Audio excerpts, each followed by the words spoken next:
ya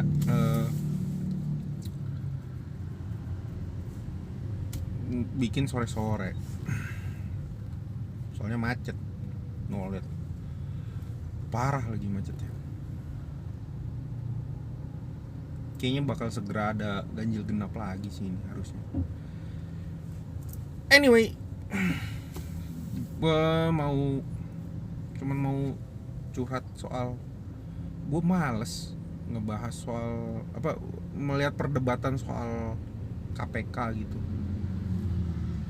Karena di satu sisi gue melihat ini sebagai proses pelemahan terhadap KPK, betul gitu. Bayangin 20 orang dari 75 dari 90, itu kan berarti sekitar 20% lebih kan, 23%. Dari 75 orang yang tidak lanjut menjadi pegawai KPK adalah 20 orang itu adalah penyidik. KPK itu kan tugasnya menyelidiki dan menyidik. Jadi itulah kalau dianggap mesin, ya itulah mesin utamanya KPK gitu. Nah, jumlah penyidik di KPK itu sekitar 90 orang. Kalau 20/90 kan berarti sekitar 22-23%.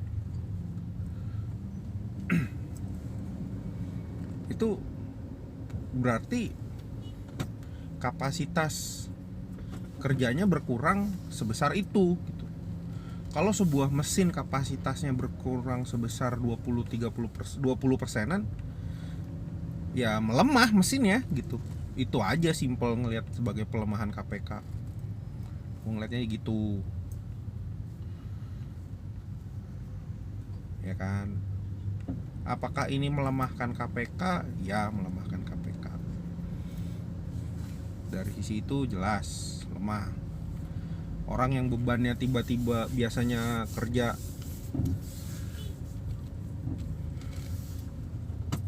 10 jam sehari, karena temennya dikurangin, jadi beban kerjanya nambah jadi 12-13 jam sehari kan gitu.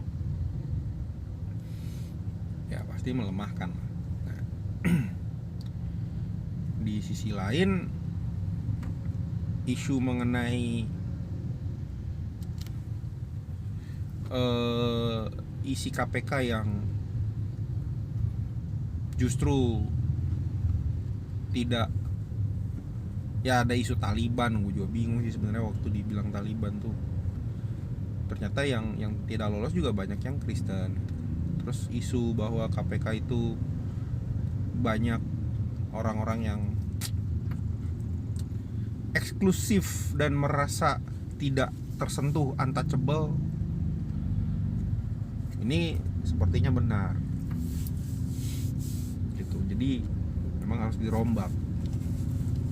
Karena kalau gue ngelihat sih seharusnya banyak banget kasus yang bisa diangkat, tapi jadinya hilang, ditelan gitu kan. Terus proses KPK sebagai pencegahan tidak berjalan dengan baik. Yang dilihat hanya sebagai job desk KPK yang hanya sebagai penuntut gitu, bukan sebagai pencegah. Jadi ya gitu deh. Gue sih cuman ngelihat ini sebagai ini ya, sebagai sebuah proses. Dianggap dalam sebuah perusahaan ya, serikat pekerjanya protes lah karena temannya dipecat gitu. Tapi perusahaan harus bergerak terus gitu. Kalau di analogi ini kayak gitu. Nggak mungkin karena sebagian orang protes terus perusahaannya tidak bergerak, nggak mungkin gitu kan.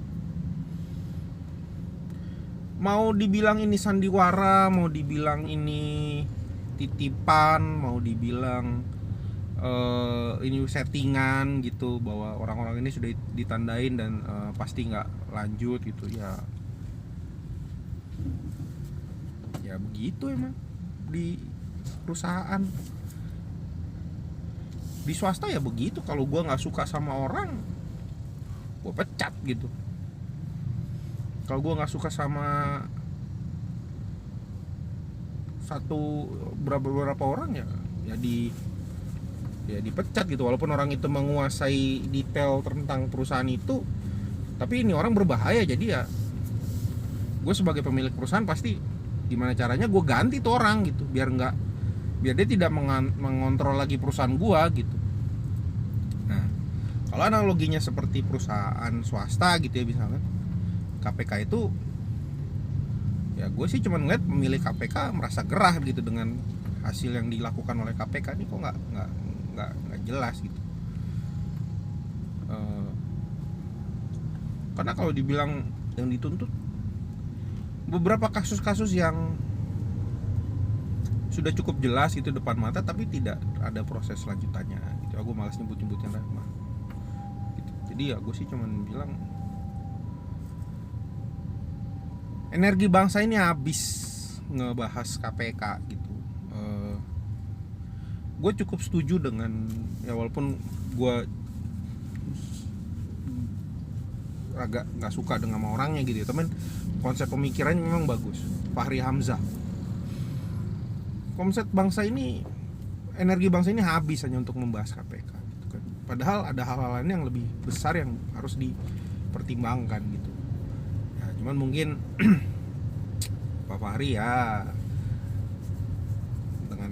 dengan bisa mengendalikan KPK ya berarti kasus, atau bukan kasus ya, maksudnya isu tentang benih lobster selesai dong, Anda aman ya. Namanya juga isu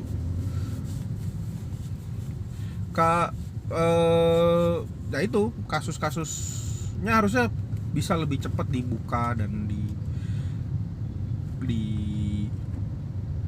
diproses ya gitu. Gue sih cuman bisa bilang cara mereka bermain juga bodoh gitu kan, KPK ini gitu. Ngapain karena gue ngeliatnya gimana ya, kasus-kasus yang ada yang sedang diproses mereka, gue yakin bukti-buktinya udah cukup, cuman nggak mau dipublikasikan ya karena ada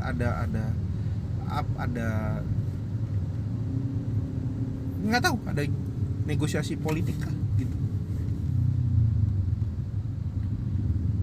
atau ada penyuapan kah, kita nggak tahu ya.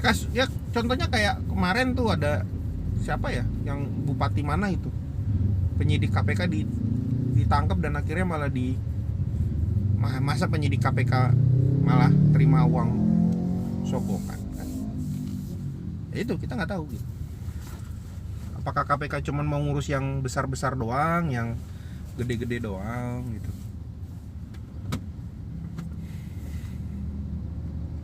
Gue ya itulah, abis baca Mata Najwa, nonton Mata Najwa, gue tergugah dengan KPK bisa, iya ya gitu. Ini pelemahan, ini habis, sedih juga ngeliatnya gitu.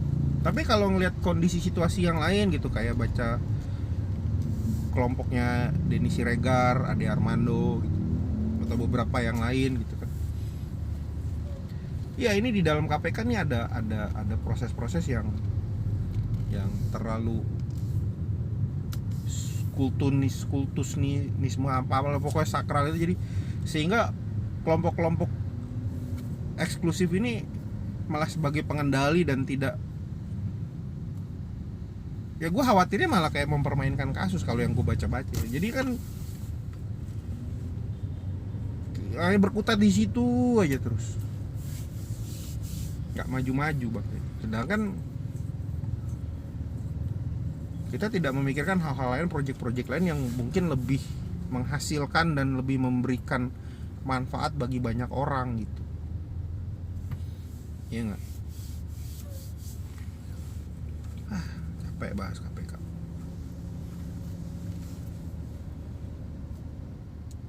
Ya gue sih berharap dalam 1 minggu ke depan ini mudah-mudahan udah beres lah tuh isu-isu itu. Dia kan udah dilantik yang ASN yang baru, 25 yang dari 75 orang yang tidak lolos, ada 24 atau 25 yang masih dalam kategori bisa diselamatkan gitu kan, bisa dibina. Nah, Apakah mereka akan dibina atau tidak, ya itu putusan mereka lah, kita lihat aja nanti. Tapi gue sih berharap penyidik-penyidik KPK yang baru bisa lebih baik lagi bekerja, lebih kompeten, dan bisa menyelesaikan kasus dengan lebih cepat gitu. Itu sih harapannya. Ya kayak tadi gue bilang gitu, sebenarnya orang yang 75 orang ini salah ya gue nggak tahu apakah nanti mereka akan melakukan ajang balas dendam setelah mereka keluar dari KPK. Mereka membuka kasus di luar sana dan membocorkan informasi besar-besaran. Karena kayak kasus Harun Masiku aja, kenapa lama sekali nggak ditangkap gitu kan. Terus tiba-tiba mereka ngeluarin statement di Mata Najwa bahwa Harun Masiku ada di Indonesia gitu, bahwa kalau sebelumnya di luar negeri, sekarang ada di Indonesia. Artinya mereka sudah tahu Harun Masiku di mana gitu. Kenapa nggak diproses aja gitu, ya kan? Takut sama penguasa.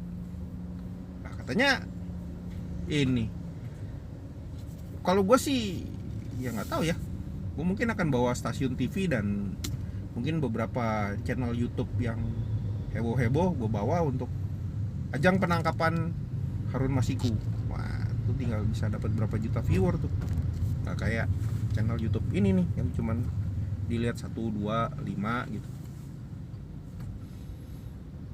Ya mudah-mudahan 75 orang yang keluar itu nanti begitu mereka keluar dari KPK, mereka bisa bersuara dengan baik di luar sana dan memberikan bukti bahwa ini loh kasus-kasusnya, ini loh cerita-ceritanya gitu. Enak kan? Jadi heboh. Dan itu lebih menarik menurut gue daripada membahas status kepegawaian orang gitu. Ya udah, kalau pemilik perusahaan udah nggak suka ya udahlah.